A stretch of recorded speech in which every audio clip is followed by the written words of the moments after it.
একসময় গ্রামের লাইব্রেরিগুলো ছিল পড়ুয়াদের প্রাণকেন্দ্র। যুব থেকে মধ্যবয়সী সকলেই ভিড় করতেন এই জ্ঞান চর্চার কেন্দ্রে। সারি সারি আলমারিতে সাজানো থাকতো উপন্যাস, প্রবন্ধ, জীবনী, কবিতার বই। নামি দামি বহু লেখকের বইয়ের সমাহার থাকতো গ্রামীণ লাইব্রেরিগুলিতে। কিন্তু সময়ের সঙ্গে মানুষের পাঠ্যাভ্যাসে এসেছে পরিবর্তন।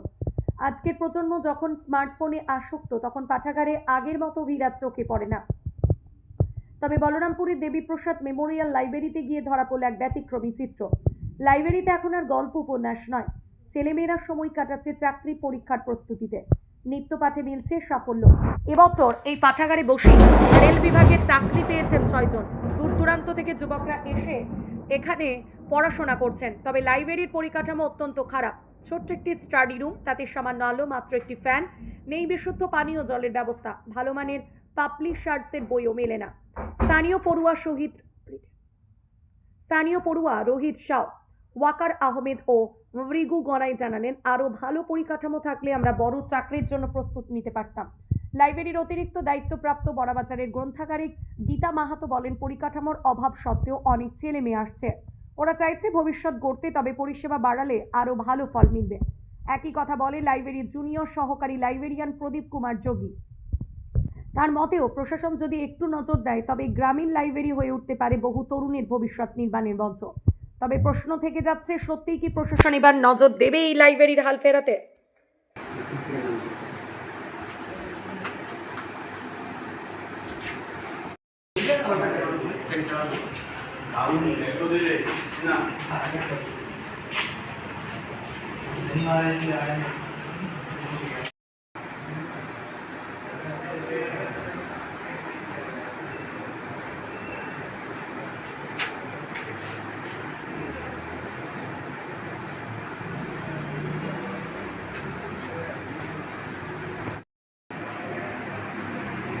ওই পাশের জানালা ভেঙে গেছে বলে জলটা ইয়ে হচ্ছে, জানালা বন্ধ হচ্ছে না।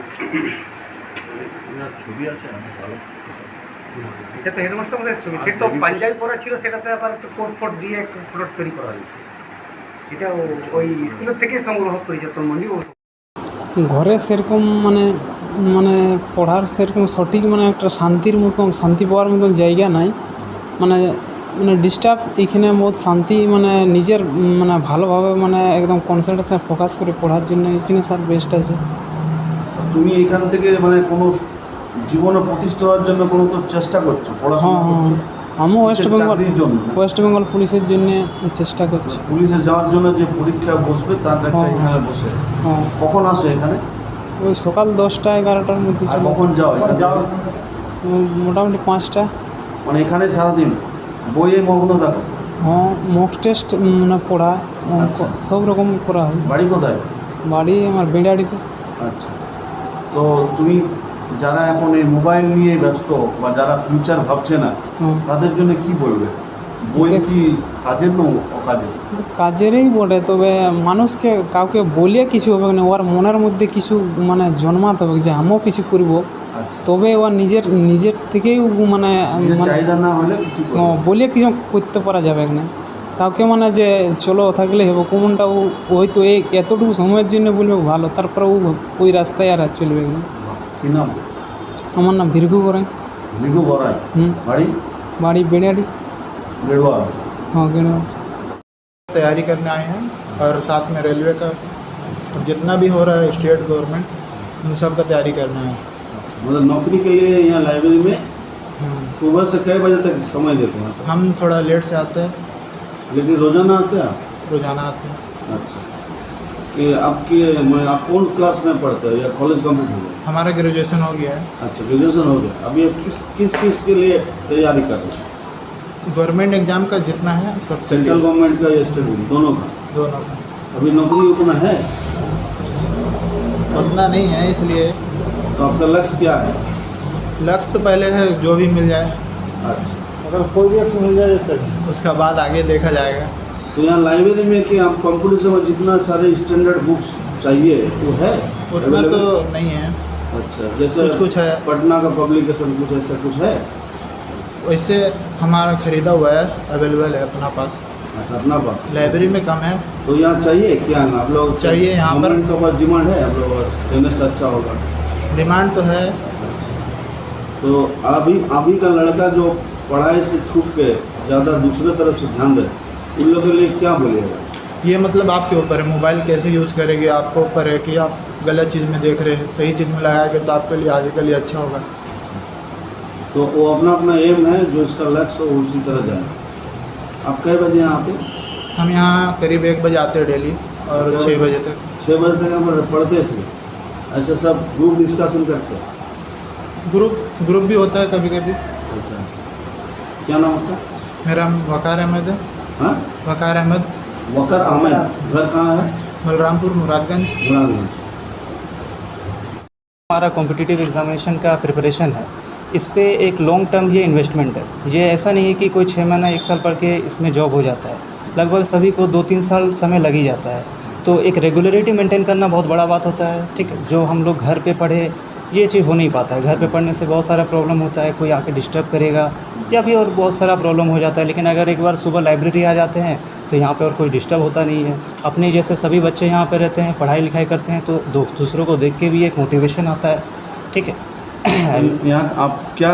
मेरा रेलवे में ही फोकस था। अच्छा, रेलवे जॉब के लिए, कॉम्पिटिटिव एग्जाम के लिए आप लाइब्रेरी चुना है? पहले से ही था, एसएससी और रेलवे दोनों के लिए प्रिपरेशन करते हैं। अच्छा, स्टोरी का कोई पढ़ने के लिए खूब आता काम है, जैसा साहित्य प्रबंध जो होता नहीं, है?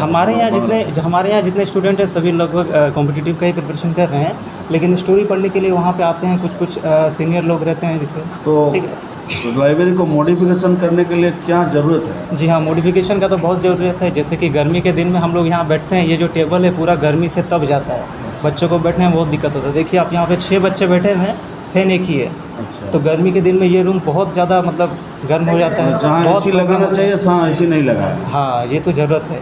अगर कम से कम फैन की संख्या बढ़ा दिया जाए या कूलर का व्यवस्था किया जाए, जिससे थोड़ा ये बच्चों को। सरकार के आप ध्यान देना। हाँ, सरकार को से रिक्वेस्ट क्या नाम रहेगा। आपका? मेरा नाम है रोहित साहब। প্রজন্মের এখন ছেলেমেয়েরা মাত্রায় কমেছে। ছোট ছেলেমেয়েরা যারা শিশু সাহিত্যের যে বই পড়ার যে ছেলেমেয়েরা, সেইটা কিন্তু কমেছে। কিছু একটা কারণ থাকবেই, ওটা বলছি না, কারণ দিকতে যাচ্ছি না আমি, কিন্তু আছে। বড়দের ভিতরে কিছু কিছু গল্প উপন্যাসের বই, ওটা তো কিছু কমেছে, আসে কিন্তু মাত্রায় কম। তাহলে এখন কারা আসছে? এখন আসছে যারা চাকরিমূলক পরীক্ষায় বসছে, তৈরি হচ্ছে পরীক্ষায় বসার জন্যে, সেই ছেলেমেয়েরা বেশিরভাগ আমার এখানে লাইব্রেরিতে আসছে।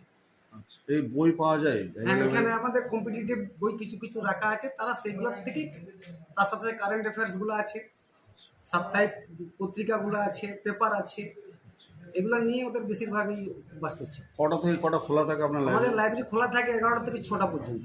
সপ্তাহে 5 দিন? সপ্তাহে 5 দিন, যেদিন সেকেন্ড স্যাটারডে থাকে সেদিন ছুটি থাকে, ফোর্থ স্যাটারডে ছুটি থাকে, আর রবিবারগুলো ছুটি থাকে। এখানে পড়ে যারা কম্পিটিশনের জন্য পড়ছে সাফল্য এসেছে? হ্যাঁ, নিশ্চয়ই অনেকগুলো সাফল্য এই বছর এসেছে। 2023-24-25-এর মধ্যে 5 জন রেলে অলরেডি পেয়ে গেছে ছেলে মেয়ে আমার এখান থেকে পড়ে। হ্যাঁ আচ্ছা, লাইব্রেরি এই রেলে চাকরি হ্যাঁ, করে? রেলে যারা জয়েন এমনি করছে তারা পুলিশ সব- টুলিশও? হ্যাঁ, পুলিশ অনেকগুলো হয়েছে মোটামুটি। এই বছর এসএসসিতে 4-5টা হয়েছে 2024-25 সেশনটা। মানে এই যে পড়াশোনার যে প্রয়োজনীয়তা মোবাইলে থেকেও সরে আসছে কি না? হ্যাঁ, মোবাইলে আসছে?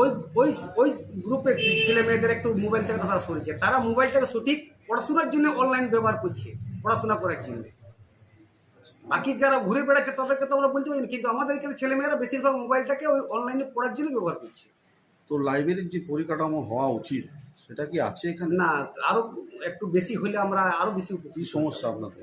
এখানে কিছু কিছু বইয়ের অসুবিধা আছে, ভালো ভালো কিছু বই দিতে পারছি না, ডিমান্ড যে বইগুলো সেগুলো দিতে পারছি না। আর্থিক অবস্থা সরকার বলছে ভালো নাই, তো এখন ওগুলোর পেছনে কিছু কিছু টাকা বেশি বরাদ্দ হলে আমরা কিছু কিছু এই ধরনের বই দিতে পারতাম ছেলে মেয়েদেরকে। মানে বই দিলে আরো ছেলে হ্যাঁ, চাকরি নিশ্চয়ই জীবনে নিশ্চয়ই আরও সাফল্য ছেলেমেয়েরা আসবে, আসবে। হ্যাঁ, এটা আপনার মনে হয়? মনে হয়। তারপরে আমরা এদিক ওদিক থেকে ডোনেশনে কিছু কিছু বই আমরা সংগ্রহ করি। তো আপনাদের এই যে জল পড়ছে বা ভেঙে পড়েছে এটা জানিয়েছেন কোথায়? হ্যাঁ হ্যাঁ, আমাদের এখানে আমাদের সেক্রেটারি গেছিলেন লাইব্রেরি থেকে আমাদের একটা অ্যাপ্লিকেশন নিয়ে, উনি সেখানে লাইব্রেরিতে সব সেক্রেটারি বিডিও অফিসে দরখাস্তটা দিয়েছেন। দেওয়ার পরে উনি এসে বলেছেন যে আমি জমা করে দিয়েছি, রিসিভ কপিটাও দিয়ে গেছি, যে আপনারা এটা রাখুন, পরে নেক্সট গিয়ে আমি এটা আলোচনা করে কথা বলবো সাহেবের সাথে। তারপরে এখন কোনো আমরা কিছু খবর পাইনি যে আচ্ছা, কিছু হয়েছে। আপনার নাম আর পরিচয়? আমার নাম প্রদীপ কুমার যোগী, আমি বলরামপুর দেবপ্রসাদ মেমোরিয়াল লাইব্রেরির JLA কর্মী।